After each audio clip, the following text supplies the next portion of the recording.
Sunrise একাডেমির পক্ষ থেকে সমস্ত দ্বাদশ শ্রেণীর ছাত্রছাত্রীদের জানানো যাচ্ছে তোমাদের যে ফোর্থ সেমিস্টারের রবীন্দ্রনাথ ঠাকুরের একটি রূপক সাংকেতিক নাটক রয়েছে, যেটা তোমাদের পূর্ণাঙ্গ সহায়ক গ্রন্থ হিসাবে পাঠ্য রয়েছে।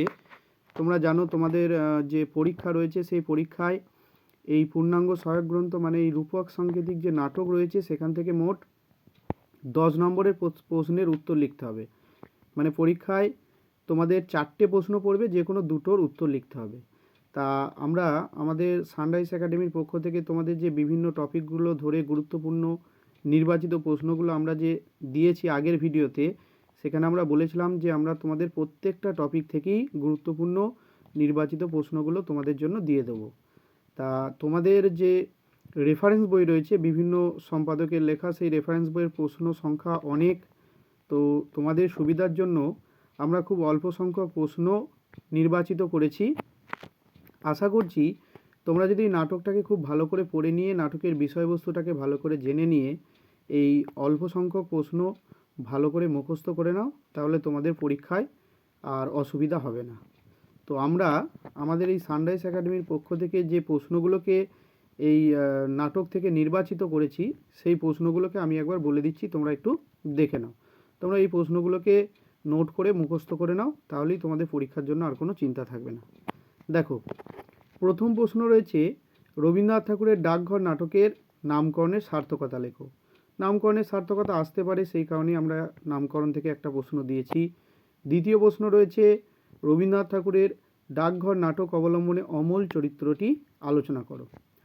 পরের প্রশ্ন, রবীন্দ্রনাথ ঠাকুরের ডাকঘর নাটকে দাদা ঠাকুর চরিত্রটি কিভাবে প্রাসঙ্গিক হয়ে উঠেছে তা আলোচনা করো। তোমরা জানো যে এই নাটকে ডাকঘর চরিত্রটি খুবই গুরুত্বপূর্ণ, কারণ অমল নামক যে ছোট্ট ছেলেটির কে কেন্দ্র করে নাটকটি বিষয়বস্তু বর্ণিত হয়েছে, সেক্ষেত্রে দাদা ঠাকুরের গুরুত্বপূর্ণ ভূমিকা রয়েছে। এটা তোমরা নাটকটা পড়েছো বা পড়ে জেনেছো, সেই হিসাবে এই চরিত্রটা খুবই গুরুত্বপূর্ণ। দেখো, পরের প্রশ্ন, আমার শুনতে ভারী ভালো লাগে বক্তা কে, তার এই ভালো লাগার কারণ আলোচনা করো। পরের প্রশ্ন, ও চলে গেলে আমার এই ঘর যেন আর ঘরই থাকবে না, কে কার সম্পর্কে উক্তিটি করেছে, উক্তিটির মধ্যে দিয়ে বক্তার যে মানসিক অবস্থা, সেই মানসিক অবস্থার পরিচয় দাও বা বক্তার মানসিকতার পরিচয় আলোচনা করো।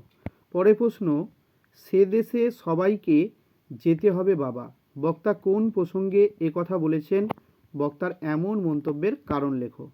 পরের প্রশ্ন, দই বেচতে যে কত সুখ সে তোমার কাছে শিখে নিলুম, বক্তা কাকে উদ্দেশ্য করে এ কথা বলেছেন, মন্তব্যটির তাৎপর্য আলোচনা করো। তোমরা এই দইওয়ালা চরিত্রটাও একটু ভালো করে দেখে রাখতে পারো, কারণ এই চরিত্রটাও কিন্তু খুবই গুরুত্বপূর্ণ।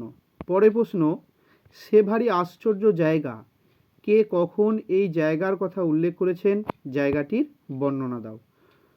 রবীন্দ্রনাথ ঠাকুরের ডাকঘর নাটকে শেষ পর্যন্ত কিভাবে রাজার চিঠি অমলের কাছে এসে পৌঁছেছিল তা নিজের ভাষায় লেখো।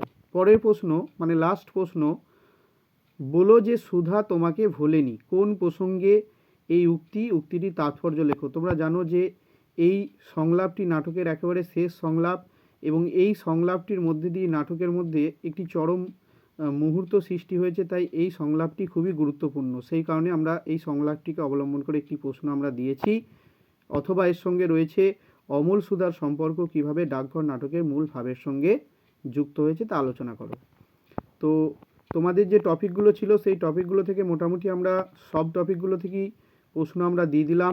পরবর্তী ভিডিওয়ে আমরা তোমাদের যে সাহিত্যের ইতিহাসের অংশ রয়েছে, অর্থাৎ দুটো অংশ রয়েছে, একটা হচ্ছে বাংলা চলচ্চিত্র আর একটা হচ্ছে বাংলা চিত্রশিল্প, এই দুটো থেকেই আমরা অল্প সংখ্যক কিছু নির্বাচিত প্রশ্ন আমরা পরের ভিডিওতে দিয়ে দেবো। আশা করছি ভিডিওগুলো তোমাদের খুবই উপকারে আসবে। আর একটি অনুরোধ রইল, যদি ভিডিওটা ভালো লাগে তাহলে চ্যানেলটা সাবস্ক্রাইব করে দেবে, এবং আরও ভালো ভালো প্রশ্ন পরবর্তীকালে তোমাদের যে প্রবন্ধ রচনা অংশ রয়েছে সেই প্রবন্ধ রচনা থেকেও গুরুত্বপূর্ণ প্রবন্ধ রচনাগুলো আমরা এখানে ভিডিওর মাধ্যমে তোমাদের দিয়ে দেবো। ধন্যবাদ।